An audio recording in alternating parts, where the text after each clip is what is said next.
Oi, eu sou a Lívia e hoje eu, a Elin, a Júlia, a Juliana e a Maria Eduarda vamos falar do porquê alguns sais se dissolvem na água e outros não. Você já percebeu que alguns sais em contato com a água se dissolvem rapidamente, como o sal de cozinha, enquanto outros se acumulam no fundo do recipiente? Hoje nós vamos entender o motivo químico disso e como que a água interage com essas substâncias.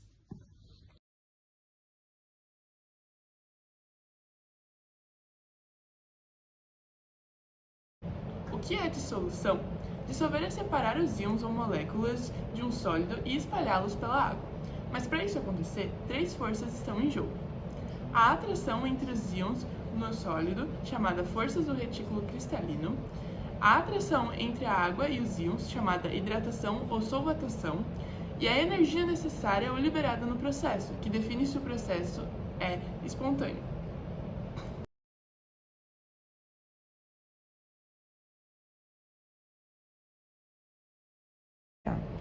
A água é um solvente polar, uma parte levemente negativa e outra positiva.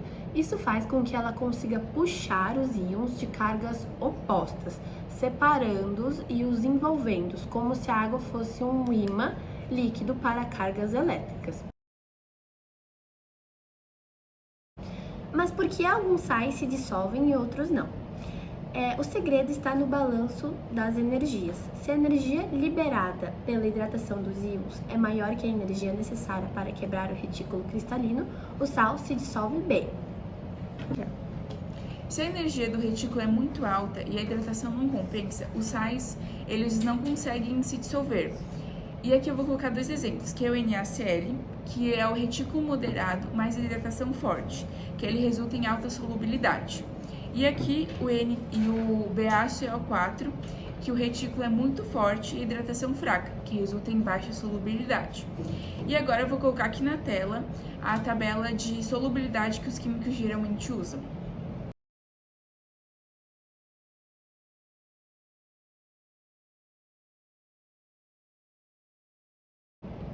Então, na tabela de solubilidade que os químicos usam, eles geralmente usam ela para prever quais sais vão se dissolver. Por exemplo, os sais de sódio, potássio, nitrato, eles geralmente quase sempre são solúveis, enquanto os sulfatos de bário, chumbo e cálcio, eles costumam ser pouco solúveis.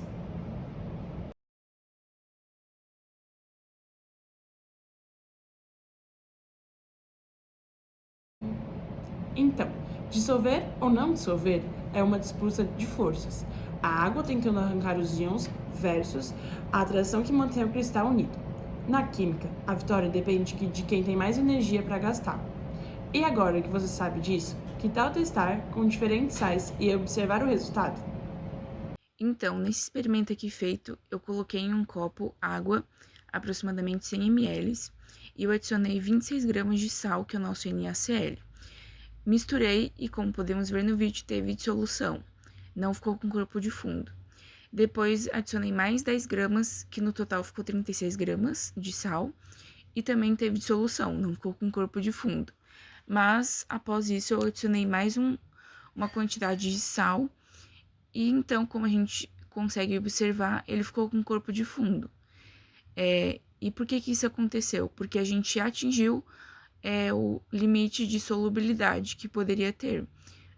A gente ultrapassou o limite de solubilidade que 100 ml de água poderia atingir. Então, por isso que ele ficou com corpo de fundo. Ali no vídeo, às vezes não consegue visualizar muito bem o sal, mas no fundo ele fica todo embaixo, com a gente chama de corpo de fundo, né?